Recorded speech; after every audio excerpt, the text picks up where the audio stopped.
Welcome back, our dear viewers, and still with the coming summit in Bahrain, the 33rd session of the Arab Leaders Summit taking place in Manama tomorrow, with the participation of President Abdel Fattah al-Sisi.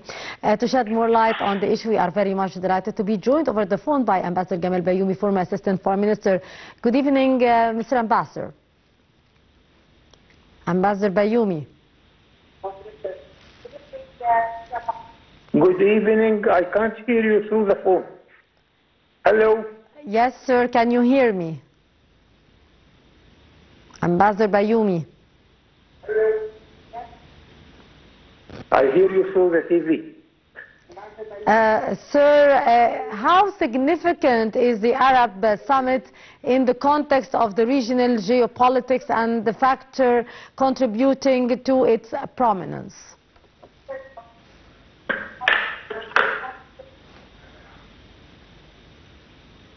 Very important in this disastrous period of our life. We are facing complicated issues here and there. The problem of Ukraine, the problem around us in the region, the Arab world countries are not in the best health we can hope for. Syria is divided. Syria is occupied by foreign forces. Lebanon has no president since 2 years. Libya is divided among different people. Sudan is in a disastrous situation where the army, which it always belongs to the country, now it belongs now to different leaders. Yemen is threatening the navigation in the Red Sea and the Suez Canal. Yeah. So the situation in the Middle East and in the Arab world is very complicated. But I am quite sure that with the help of the largest country in the Arab world, Egypt, and our brothers in the Gulf states, the 6 Gulf states are relatively in a very good position. Also the Kingdom of Morocco and Algeria, relatively all these countries are in a good shape. So we hope that they can deal with all these problems. And on top of the problems, of course, with the threat and the aggression of the Israelis against Gaza and the Palestinian people, where we are going to give whatever it takes in order to help our people in Palestine. Indeed, sir. Sir, in your opinion, what does President Abdel Fattah al-Sisi's active participation in the summit signify about Egypt's priorities and strategic engagement within the Arab world?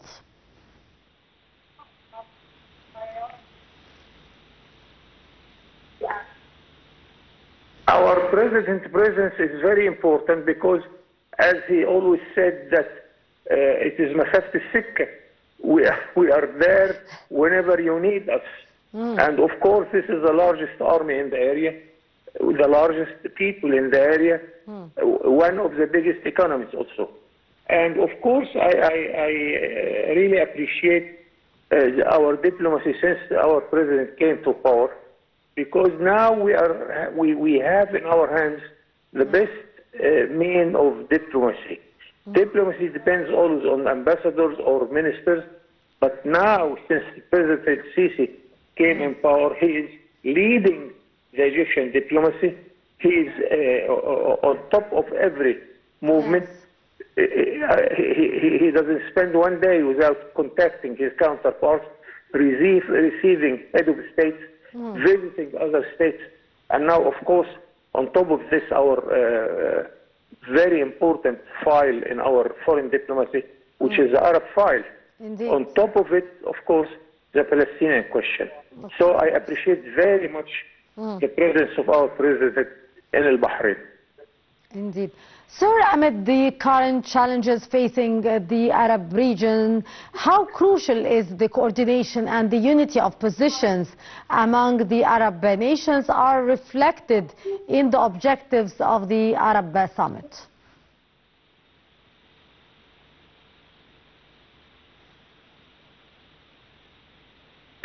We succeeded in many ways.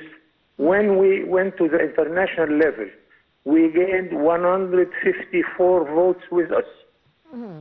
And we are putting the United States to face this situation where America is the only voice or the only vote in the United Nations which is supporting Israel.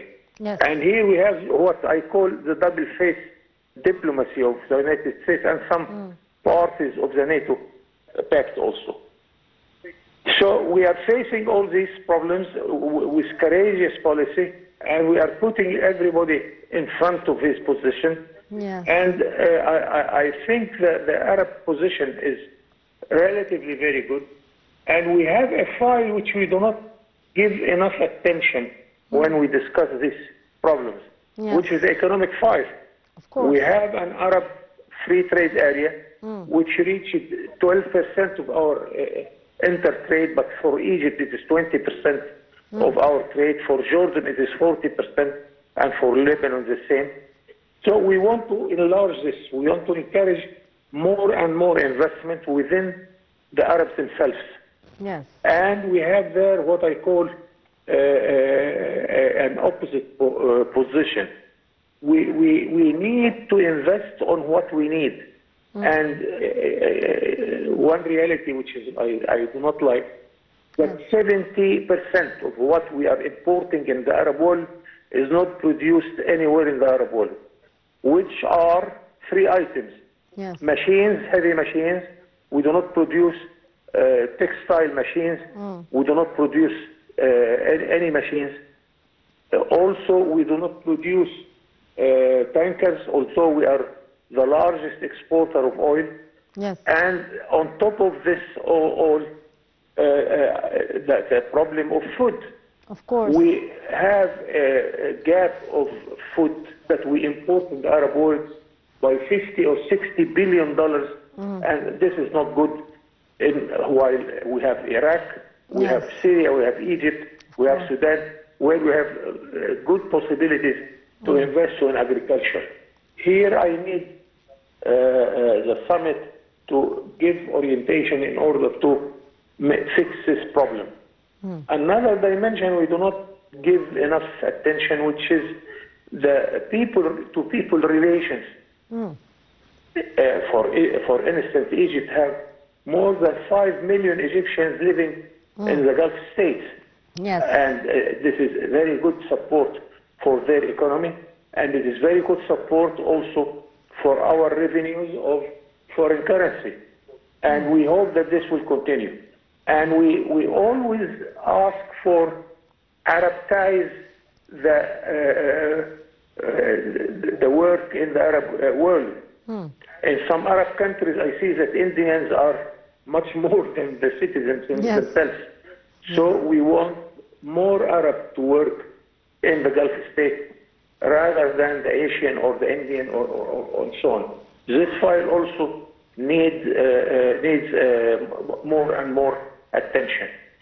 Also, I am not happy that in order to travel between Casablanca and Baghdad, I have to put on my passport 10 visas. I want to have the freedom of movement for every single Arab among the Arab world. Once the Prime Minister of Spain told me that if you travel with your car from Madrid up till Bucharest, from the far west to the far east, you will never see a soldier or a border. Yes. And personally, when I was serving in Germany, once we went by car and we found a German city, we went, we had our lunch, and when we started to pay the invoice of our lunch, we discovered that we are in France.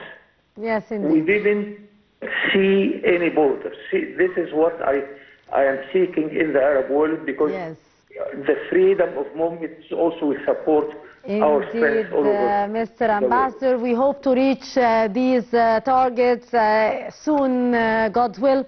Ambassador Gamal Bayoumi, former Assistant Foreign Minister, always a pleasure to have you with us, sir. Thank you so much for being our guest for tonight. Our dear viewers, with that, we come to the end of this edition of the Daily Debate. Many thanks for watching. That was my Rabia. Thank you so much, sir.